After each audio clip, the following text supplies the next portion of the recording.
J. Bonjour Régis. Bonjour. Et merci beaucoup d'avoir accepté notre invitation sur Radio J. Alors il y a beaucoup de choses à dire sur votre vie, sur cet ouvrage, donc sorti il y a déjà presque 6 mois, au cours duquel vous relatez votre parcours de journaliste du 11 septembre 2001 jusqu'à la guerre récente en Ukraine. Parcours aussi intime finalement, puisque vous parlez de votre vie de famille, votre vie de couple un peu brisée par ce métier que vous aimez tant. Vous écrivez, ce n'est pas un métier d'ailleurs, mais un sacerdoce. On est partout et nulle part à la fois. C'est une drogue pour la vie. Une drogue qui peut s'avérer dangereuse, Régis, puisque depuis le 1er janvier 2022, 34 journalistes ont été tués dans le monde selon Reporters sans frontières. Qu'est-ce que ça vous inspire, justement, ces chiffres? Est-ce que ça vous conforte encore plus dans la nécessité de ce métier?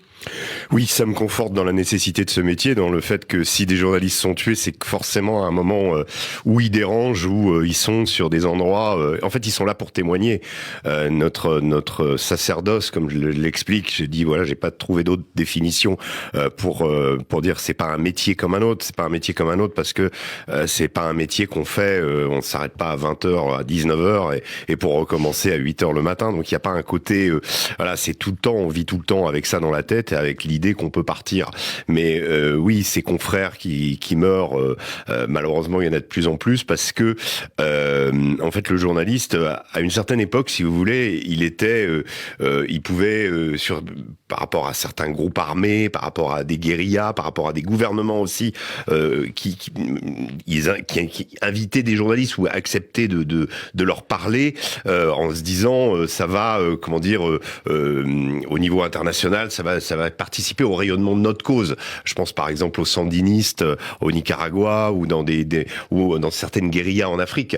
Aujourd'hui, le journaliste devient quelqu'un qui devient une cible en fait. C'est ça qui est terrible, c'est qu'on n'a pas besoin de lui. Souvent, la plupart des groupes armés, djihadistes ou autres, ont leur propre agence de communication, leurs propres médias, et avec les réseaux sociaux, ils arrivent à diffuser leur vérité ou leur façon de voir les choses. Et le fait d'avoir quelqu'un entre guillemets neutre et qui pose une vision objective sur un conflit ou sur une situation, eh bien ça peut déranger. Et c'est pour ça que les journalistes deviennent de plus en plus des cibles. Aussi, il y a le fait que le journaliste est quelqu'un qui, le journaliste occidental, on va dire, est quelqu'un qui peut potentiellement être une monnaie d'échange. Donc le kidnapping. Moi, j'ai des confrères qui ont été dans les mains de Daesh, par exemple. Parce que kidnapper un journaliste, c'est aussi faire pression sur un gouvernement. Donc voilà, donc c'est un métier qui est malheureusement, c'est le plus beau métier du monde pour moi, mais c'est un métier qui représente beaucoup de risques aujourd'hui et qui reste à risque. Voilà. Alors vous racontez aussi dans ce livre les parcours de plusieurs photographes de talent, leurs modèles, Spencer Platt, Louis Cinco, Chris Ondros, tué ce dernier tragiquement en Libye en 2011. C'était votre ami, vous lui rendez hommage. Les photos de ces photographes, celles qu'ils ont réalisées, des conflits dont ils ont été témoins, ont marqué les journaux, les magazines de notre siècle. On a l'impression, en vous lisant finalement, que la photo, puisque vous parlez beaucoup de la photo, c'est ce qu'il y a de plus important quand on est journaliste de terrain. Alors ça, c'est un peu ma déformation Paris Match. Évidemment, on fait toujours privilégier l'entrée dans un sujet ou dans un univers par la photo. C'est la façon dont Paris Match est fait, c'est-à-dire c'est la fameuse double page d'ouverture d'un sujet et ensuite après on déroule avec d'autres photos et un texte qui va venir expliquer les choses. Mais l'impact visuel de la photo est très important. La photo peut parfois, je dis pas qu'elle peut changer le monde. Il y a certaines photos qui ont changé le monde. Souvenez-vous le petit Elan sur la plage, ce gamin migrant qui tout à coup a fait que d'une nuisance ressentie par les populations, les migrants sont devenus un symbole de désespoir et que les gens ont compris tout à coup qu'il y avait une idée de désespoir de se jeter comme ça à corps perdu dans des embarcations pour traverser la Méditerranée et donc ça a changé la perception. Il y a d'autres photos, c'est cette photo de Nick Out de cette petite vietnamienne nue brûlée au napalm napalm sur une route au Vietnam, justement, a contribué à nourrir le mouvement pacifiste aux États-Unis et peut-être à terminer cette guerre atroce. Donc il y a des moments où la photo a un impact qui peut agir sur les choses, mais en général, ce n'est pas le cas. Mais la photo va témoigner, va rester dans l'imaginaire comme étant le marqueur d'une guerre, d'un conflit ou d'une époque. Voilà. Alors le 11 septembre 2001, vous l'écrivez, correspond au début du 21e siècle, mais aussi au début finalement de guerres interminables qui ne sont toujours pas achevées d'ailleurs, sans véritable gagnant. Et c'est ce que vous expliquez. L'Irak, l'Afghanistan, vous dites à 2 reprises dans ce livre, ce sont presque toujours les politiques qui déclenchent les guerres et jamais eux qui les terminent. C'est ce qui se passe actuellement par exemple au Sahel et en Afghanistan. Écoutez, le Sahel est peut-être l'exemple encore plus, je dirais, marquant de ces guerres déclenchées, puisque le Sahel n'est qu'une conséquence de la guerre de Libye. Guerre, je le précise, qui pour moi n'est pas une guerre de nécessité, mais une guerre de choix. De la même manière que la guerre d'Irak est une guerre de choix, quel que soit le prétexte qu'on peut lui trouver pour l'avoir déclenché, c'est une guerre qui n'était pas nécessaire. La guerre d'Afghanistan était un peu différente puisqu'il s'agissait d'aller mettre un terme aux activités d'Al-Qaïda, attaquer le nid de guêpes en fait duquel étaient partis les kamikazes du 11 septembre. Donc il y avait quand même une idée d'une action internationale, une coalition d'ailleurs qui voulait mettre un terme à ces activités. Donc, mais la guerre d'Irak et la guerre de Libye sont des guerres qui ont été décidées sous des prétextes d'ailleurs mensongers, il faut le rappeler, et qui finalement ont eu pour conséquence pour le Sahel de déstabiliser toute la zone. C'est-à-dire que non seulement la Libye est un champ de ruines encore aujourd'hui, mais la conséquence c'est que les armes, les arsenaux de Kadhafi, se sont un peu évaporés dans la nature. Les Touaregs sont revenus, qui composaient une partie de l'armée de Kadhafi, excellents combattants, sont revenus avec leurs armes chez eux dans le sud, et que alliés aux colonnes, aux miliciens libyens, ils ont décidé d'attaquer, enfin en tout cas de créer des califats au Mali et jusqu'à menacer Bamako. Et c'est pour ça que nous sommes intervenus. Donc il faut bien préciser que là, oui, il y a eu une décision politique de David Cameron et de Nicolas Sarkozy de partir et d'attaquer Kadhafi. Bon, Kadhafi, il faut le rappeler aussi, menaçait une partie des populations. Mais l'objectif, c'était de défendre les populations, pas de mettre un terme au gouvernement de Kadhafi. Mais on peut s'interroger aussi sur la nécessité de ces interventions quand on voit les retraits aujourd'hui. Finalement, les soldats français, on a l'impression que tout ce qu'ils ont fait, tout leur travail, les pertes qu'ils ont subies, n'a servi à rien. Alors moi, je rends toujours hommage à l'armée française parce que d'abord j'ai beaucoup passé de temps avec eux et puis c'est un travail admirable qui a été fait au Sahel. En termes de bilan, on peut quand même leur reconnaître que la plupart des chefs djihadistes de notoriété au Sahel ont été éliminés. Donc l'objectif antiterroriste a été accompli. En revanche, malheureusement, un autre objectif qui aurait été celui de construire ou de solidifier la nation malienne en particulier a été complètement laissé de côté ou n'a pas eu lieu. Sous le regard de la France, le Mali est devenu un État failli qui ne contrôle pas une partie de son territoire et dans lequel les services publics ne sont plus assurés un peu partout. Donc là, on a eu un problème de mission, de définition du cadre de la mission et de ce qu'on y faisait. Je regrette, moi, que la France n'ait pas fait davantage de contre-insurrection au Mali, c'est-à-dire qu'en prenant exemple des succès relatifs que les Américains ont pu avoir en Irak, en développant ces théories de contre-insurrection, on aurait pu faire appel à des populations, je parle en particulier des Touaregs et des Peuls, de façon peut-être plus efficace pour essayer de retisser une sorte de nation malienne, même si celle-ci est embryonnaire, même si celle-ci est très fragile.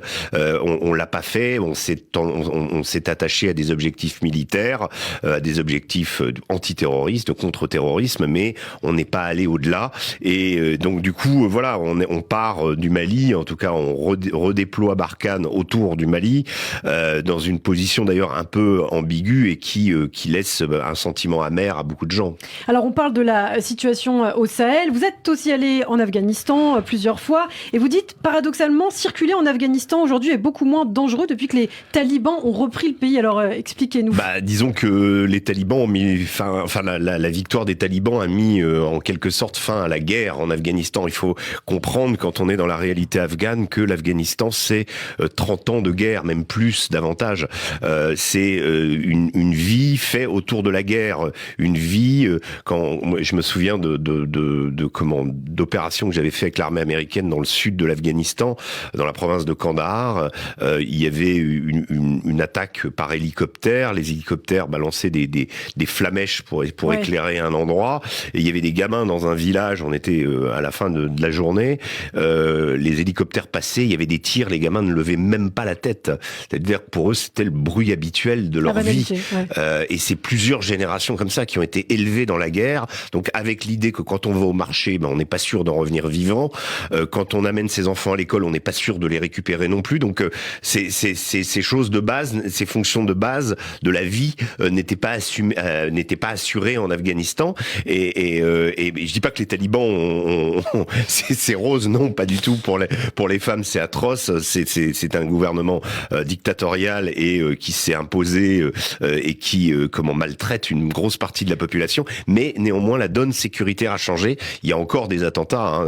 Daesh, d'ailleurs, est opposé aux talibans, ce qu'on appelle ISIS Khorasan, c'est-à-dire la branche locale de Daesh est opposée aux talibans et perpétue des attentats. Donc il y a encore des troubles, mais il n'y a plus de guerre, il n'y a plus de moments où, comme par exemple, moi j'ai pu me retrouver dans des situations où vous êtes sur une autoroute et tout à coup il y a une patrouille qui passe et la patrouille est attaquée par des talibans et vous vous retrouvez au milieu d'une autoroute avec une embuscade qui a été tendue et pendant 20 minutes vous avez des tirs de part et d'autre et vous êtes là en train de vous planquer dans votre voiture. C'est la réalité ça a été la réalité des Afghans pendant 20 ans d'occupation américaine. La vérité du terrain, c'est le titre de votre livre. Il y a aussi un passage très intéressant sur la cabale, écrivez-vous, dont vous avez été victime dans les médias après une première interview de Bachar el-Assad. Vous l'avez rencontré à 2 reprises, 2014 et 2019. Pourtant, vous dites ne l'avoir pas épargné dans vos questions. Vous avez été finalement très peu de fois invité par les médias français, en tout cas par les médias de France Télévisions. Aujourd'hui, vous trouvez que c'est difficile d'être journaliste de manière totalement objective en 2022 ?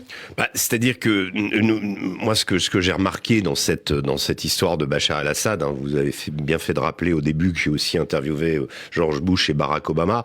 Quand j'ai interviewé George Bush, par exemple, c'était en mai 2004, la guerre d'Irak venait de commencer. On avait bien compris que les armes de destruction massive, on n'allait pas les trouver, que qu'on était sur une guerre américaine pure qui posait beaucoup de problèmes. Personne ne m'a jamais reproché d'aller interviewer George Bush et lui poser des questions. Ce que j'ai trouvé assez effrayant dans l'histoire de Bachar, c'est pas tellement la nature de l'interview, la nature de ses réponses, qu'on critique Bachar el-Assad à travers ses réponses, les réponses qu'il m'a faites, il y a aucun problème, c'est évident qu'on puisse le faire. Ce que j'ai trouvé absolument épouvantable d'un point de vue journalistique, c'est de critiquer le fait d'aller interviewer Bachar el-Assad. On doit pouvoir aller interviewer des gens comme Ben Laden, ça a été fait, des gens comme même des monstres. C'est notre devoir d'aller leur poser des questions, les confronter. Et le fait de dire, de mettre en cause la démarche d'aller interviewer me pose un vrai problème sur la logique induite et le fait que pour moi un journaliste ne doit pas s'empêcher d'aller poser des questions à quelqu'un. Et pourtant en 1991, les journalistes occidentaux qui avaient interviewé Saddam Hussein à la veille de l'intervention américaine n'ont jamais été considérés eux comme des complices de ces crimes. Qu'est-ce qui a changé en 30 ans ? Mais oui, vous avez raison. C'est assez étonnant de voir que aujourd'hui, c'est comme si tendre un micro à quelqu'un, c'était devenir complice de cette personne. C'était rentrer dans son plan médiatique à lui et quelque part avancer à ses objectifs. Je crois que il y a une sorte de dévoiement aujourd'hui de certaines pratiques de journalistique. J'ose pas appeler ça du journalisme 2.0 parce que pour moi c'est plus du journalisme. Le journalisme, ça doit être poser des questions sans entrave. Je vais vous donner un exemple. Par exemple, on m'avait proposé à une époque d'interviewer Ramzan Kadyrov. Kadyrov, donc le leader tchétchène dont on connaît toute l'excentricité, etc. J'ai demandé à pouvoir poser toutes les questions que je voulais, exactement comme pour Bachar el-Assad. On m'a dit oui, et donc j'ai expliqué que je poserais une question sur l'homosexualité, le fait que les homosexuels étaient... Alors là, non, il fallait plus poser la question. Je lui dis, s'il n'y a pas cette question, je ne fais pas l'interview. Et je ne l'ai pas fait, l'interview. Voilà. Donc aujourd'hui, au même titre que de ce que vous dites, on peut dialoguer, par exemple, discuter avec Vladimir Poutine, lui poser il me paraît que ça me paraît évident qu'interviewer Poutine, surtout au regard de ce qui se passe, c'est au regard de la guerre qu'il a déclenchée, d'aller lui poser la question et d'aller lui essayer de le confronter, justement, même si on sait que c'est un redoutable débatteur et quelqu'un qui est capable, justement, mais il faut être là pour poser des questions. Il faut, dans des interviews comme celle de Bachar el-Assad, les questions sont au moins aussi intéressantes et aussi importantes que les réponses. Eh bien, merci beaucoup Régis Le Sommier. Malheureusement, j'avais plein d'autres questions, mais on n'aura pas le temps. En tout cas, on vous réinvitera, bien entendu, pour parler de la situation en Ukraine, que vous êtes rendu à Odessa, normalement, récemment, c'est oui, ça, tout Odessa. à fait. Oui, oui. Donc, on en reparlera, bien évidemment. Et de la situation, pourquoi pas, en Israël aussi, parce que vous parlez pas d'Israël dans le livre, mais... Alors, je n'ai pas eu l'occasion de m'y rendre, en fait. C'est-à-dire, quand je suis arrivé à Paris Match, il y avait déjà tellement de gens qui couvraient. Donc, moi, voilà. Et moi, ça a été le 11 septembre. C'est le 11 septembre, donc l'Irak, l'Afghanistan, voilà. Mais j'aurai l'occasion d'y aller, bien sûr. On en reparlera, bien évidemment. Merci beaucoup, Régis Le Sommier. La vérité du terrain, récit d'un reporter de guerre, donc à retrouver en librairie, dans toutes les bonnes librairies. Merci beaucoup. À très bientôt. Merci, à bientôt.